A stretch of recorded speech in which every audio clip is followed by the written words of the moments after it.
మరి ప్రభుత్వం నూతనంగా పీపీపీ అనే విధాన్ని ప్రవేశపెట్టి ఏదైతే ఇప్పటి వరకు సుమారు 150 సంవత్సరాలుగా ఉన్న ఈ రిజిస్ట్రేషన్ వ్యవస్థను ప్రైవేట్ పరం చేసి మరి ప్రభుత్వం చేతులు దులుపుకుందామనే ఒక ఆలోచనతో అయితే ఉంది. దానికి జీవో కూడా తయారు చేయడం జరిగింది.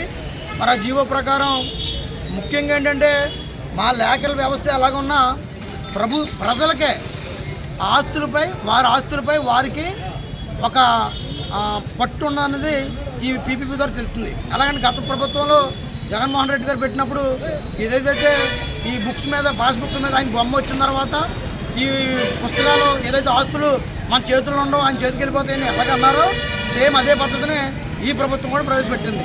అంటే ఈ దస్తావేజులు ఎక్కడ ఏ ఆస్తి ఎవరి దగ్గర ఉందంటే ఇప్పుడు దాకా ఏం జరిగిందంటే ఒక లేఖరికనే ఒక ప్రాపర్టీ హోల్డర్కి మధ్య ఉన్న ఆ సీక్రెట్ని ఇప్పుడు తీసుకెళ్ళి ఒక ప్రైవేటు వ్యక్తికి అప్పచెప్తున్నారు ఆస్తుల్ని.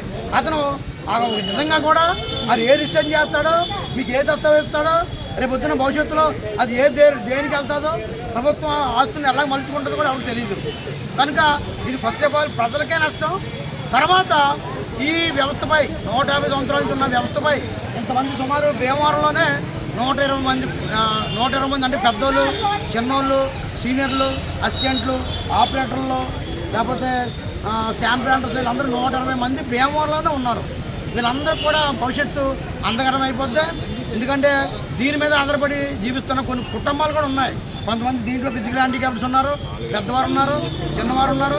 ఇంతమంది దీని బతికే ఈ క్రమంలో ఈ పీపీపీ వల్ల ఏమవుతుందంటే మన రాష్ట్ర వ్యాప్తంగా కొన్ని లక్షల కుటుంబాలు రోడ్డున పడతాయి.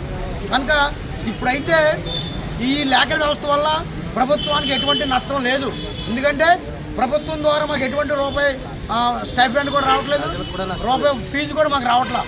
ప్రజలు మేము చేసిన తర్వాత గవర్నమెంట్కి ఎంత కట్టాలో కట్టిన తర్వాత ప్రజలు మాకు ఏమి ఇవ్వాలో ఫీజు అది ఇస్తున్నారు. అది ప్రజల సొమ్ము, అది ఇది గవర్నమెంట్ సొమ్ము కాదు, ఇది ప్రభుత్వానికి నష్టం కూడా కాదు. ఎందుకంటే ప్రజలు ఇచ్చే సొమ్ము అది. ఆ డాక్యుమెంట్ చేయించుకునే ఆ ప్రాపర్టీ హోల్డర్ మాకు 1000-2000 ఫీజు ఇస్తున్నాడు. ఆ ఫీజుతో మా కుటుంబాలు బతుకుతున్నాయి. కనుక ప్రభుత్వం వారు దయచేసి మీరు ఏదైతే జీవో చేశారో ఆ జీవో వెనక్కి తీసుకుని 150 సంవత్సరాలుగా వస్తున్న ఈ పద్ధతినే మీరు కొన్ని మార్పులు అంతర్గతంగా టెక్నికల్ కొన్ని మార్పులు చేస్తున్నారు. దాన్ని కూడా మేము వ్యతిరేకించే పరిస్థితి లేదు. అది సులభతరంగా మీరు చేసే మీ టెక్నికల్ పద్ధతులను మేము వ్యతిరేకించట్లా. కానీ టోటల్గా ఈ ప్రైవేట్ పద్ధతిని ఏదైతే ఉన్నారో దాన్ని వ్యతిరేకిస్తున్నాం. అదేవిధంగా సుమారు మరి 30-40 సంవత్సరాల నుంచి ఇదే వృత్తిలో కొనసాగుతూ మా సీనియర్లకు తోడుగా ఉన్న జూనియర్లకు కూడా మరి ఈ యొక్క ఏదైతే మాకు లైసెన్సులు లేవు ఆ లైసెన్సులు కూడా మంజూరు చేసి మాకు లేఖల వ్యవస్థకి న్యాయం చేయాలని గౌరవ ముఖ్యమంత్రి గారు చంద్రబాబు నాయుడు గారిని మేము కోరడం జరుగుతుంది. సార్ ఈ జీవో రద్దు చేయండి, మాకందరికీ మేలు చేయండి, ఈ లేఖల వ్యవస్థని పునరుద్ధరించమని మిమ్మల్ని కోరుకుంటూ భీమవరం లేఖల అసోసియేషన్ తరఫున మీకు ధన్యవాదాలు తెలియజేస్తున్నాం. ఐక్యత